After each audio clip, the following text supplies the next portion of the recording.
میری قسمت جگانے کو خدا کا نام۔ السلام علیکم ورحمۃ اللہ تعالی وبرکاتہ۔ وعلیکم السلام۔ الحمدللہ رب العالمین والعاقبۃ للمتقین والصلاة والسلام علی سید الانبیاء والمرسلین وعلی آلہ واصحابہ اجمعین، اما بعد فاعوذ باللہ من الشیطان الرجیم، بسم اللہ الرحمن الرحیم۔ وتفقد الطير فقال ما لي لا أرى الهدهد أم كان من الغائبين لأعذبنه عذابا شديدا أو لأذبحنه أو ليأتيني بسلطان مبين۔ صدق الله المولانا العظيم وبلغنا رسوله النبي الأمين المتين الكريم، ونحن على ذلك لمن الشاهدين والشاكرين والحمد لله رب العالمين۔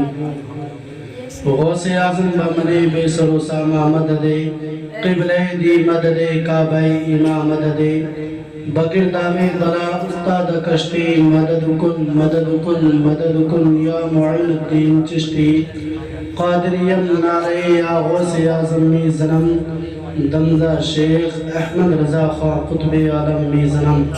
اور اعلیٰ حضرت فرماتے ہیں تیری سرکار میں لاتا ہے رضا اس کو شفیع، تیری سرکار میں لاتا ہے رضا اس کو شفیع، جو میرا غوث ہے اور لاڈلا بیٹا تیرا۔ معزز سامعین اکرام، ابھی میں نے جس آیت کریمہ کی تلاوت کا شرف حاصل کیا تھا اس کا ترجمہ بیان کرنے سے قبل ایک مرتبہ سبھی حضرات نبی کریم صلی اللہ تعالیٰ علیہ وسلم کی بارگاہ رسالت میں درود و سلام کا نذرانہ پیش کریں۔ پڑھیں با آواز بلند، اللہم صلی علی سیدنا و شفیعنا و حبیبنا و کریمنا و مولانا محمد مبارک وسلم، صلاۃ و سلام علیکہ یا رسول اللہ صلی اللہ تعالیٰ علیہ وسلم۔ ابھی میں نے جس آیت کریمہ کی تلاوت کا شرف حاصل کیا تھا، اللہ تبارک و تعالیٰ قرآن مجید میں ارشاد فرماتا ہے وَتَفَقَّدَ الطَّيْرَ فَقَالَ مَا لِيَ لَا أَرَى الْهُدْهُدَ أَمْ كَانَ مِنَ الْغَائِبِينَ لَأُعَذِّبَنَّهُ عَذَابًا شَدِيدًا أَوْ لَأَذْبَحَنَّهُ أَوْ لَيَأْتِيَنِّي بِسُلْطَانٍ مُبِينٍ۔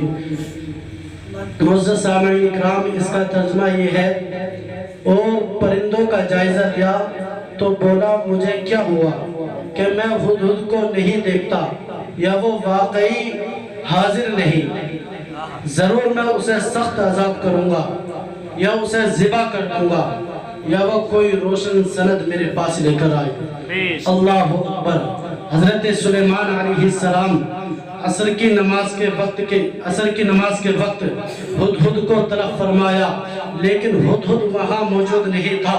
آپ کو جلال آیا، آپ نے فرمایا مجھے کیا ہوا کہ میں ہدہد کو نہیں دیکھ رہا ہوں، میں ہدہد کو نہیں دیکھتا، یا وہ واقعی حاضر ہے یا وہ واقعی غیر حاضر ہے، میں اسے سخت عذاب کروں گا یا اسے ذبح کر دوں گا یا کوئی روشن سند یا کوئی روشن دلیل میرے پاس لے کر آئے۔ اللہ اکبر۔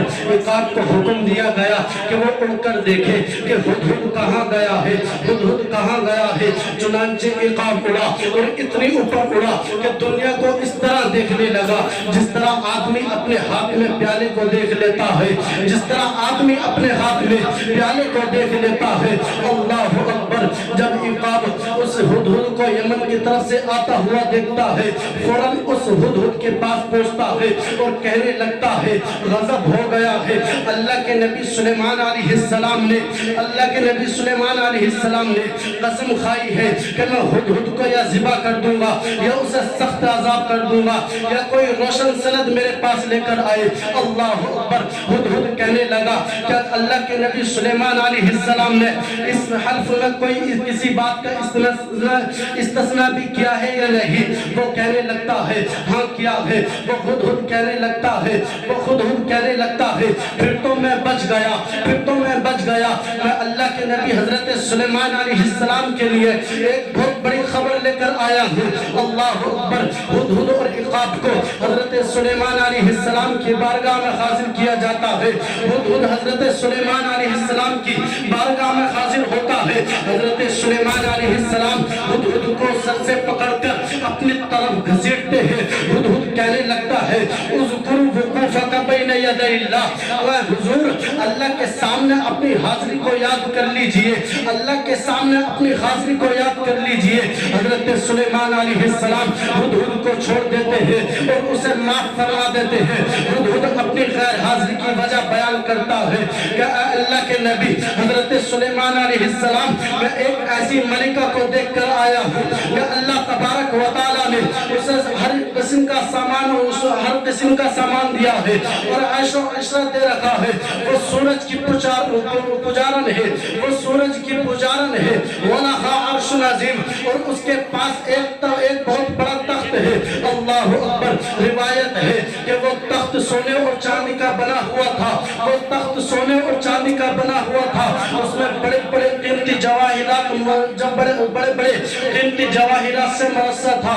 اس بلقیس نے اس تخت کو ایک گھر میں بنوایا رکھا تھا، ایک گھر میں بنوایا رکھا تھا، اور اس گھر کے اندر 7 گھر تھے، جس تخت کو جون سا وہ تخت بلقیس کے گھر میں رکھا تھا، وہ 7ویں گھر کے اندر رکھا تھا۔ اور بلقیس کا وہ تخت 80 گز لمبا تھا، 40 گز چوڑا تھا اور 30 گز اونچا تھا۔ 7ویں گھر میں وہ بلقیس اس تخت عظیم کو رکھے ہوئی تھی اور اس تخت عظیم پر بیٹھا کرتی تھی، اور ہر دروازے کے باہر سخت پہرا تھا، بلقیس تک پہنچنا ناممکن تھا۔ اللہ اکبر۔ ہدہد نے حضرت سلیمان علیہ السلام کی بارگاہ میں حاضر ہوا اور بلقیس کا سارا قصہ بیان کر دیا۔ حضرت سلیمان علیہ السلام عرض کرتے ہیں میرا ایک خط لے جاؤ اور بلقیس تک پہنچا دو، بلقیس تک پہنچا دو۔ اللہ اکبر۔ حضرت سلیمان علیہ السلام ایک خط لکھتے ہیں اور اس پر لکھتے ہیں بسم اللہ الرحمن الرحیم، لکھ کر پھر لکھتے ہیں اللہ تعالی علیہ واتونی مسلمین، میرے معاملے میں بڑائی ظاہر نہ کرو، بلکہ مسلمان بن کر میری بارگاہ میں حاضر ہو، میری بارگاہ میں حاضر ہو جاؤ۔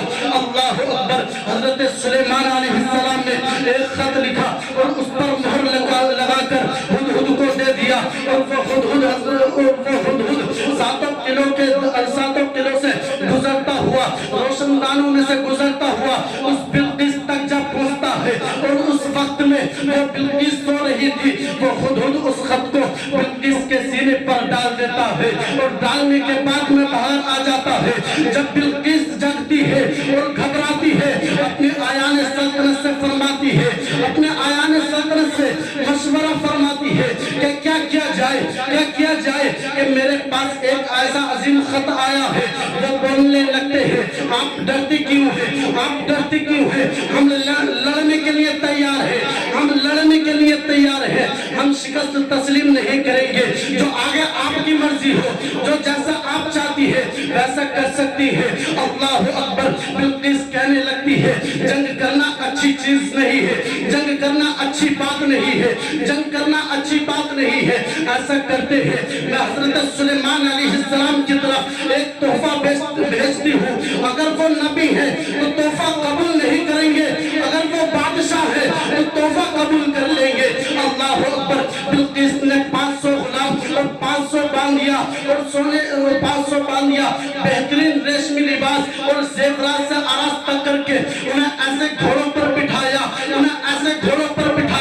جن کی کاٹھیاں سونے کی تھی اور لگامیں جواہرات سے مرصع تھی۔ اس نے 1000 اینٹیں سونے اور چاندی کی تھی، 1000 اینٹیں سونے اور چاندی کی تھی، اور ایک تاج جو بڑے بڑے قیمتی جواہرات سے مرصع تھا۔ اس نے ایک قاصد کے ساتھ ان سارے سامان کو حضرت سلیمان علیہ السلام کی بارگاہ میں بھیجا۔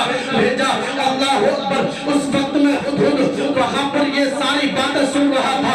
ہدہد حضرت سلیمان علیہ السلام کی بارگاہ میں حاضر ہوتا ہے اور عرض کرنے لگتا ہے اے اللہ کے نبی حضرت سلیمان علیہ السلام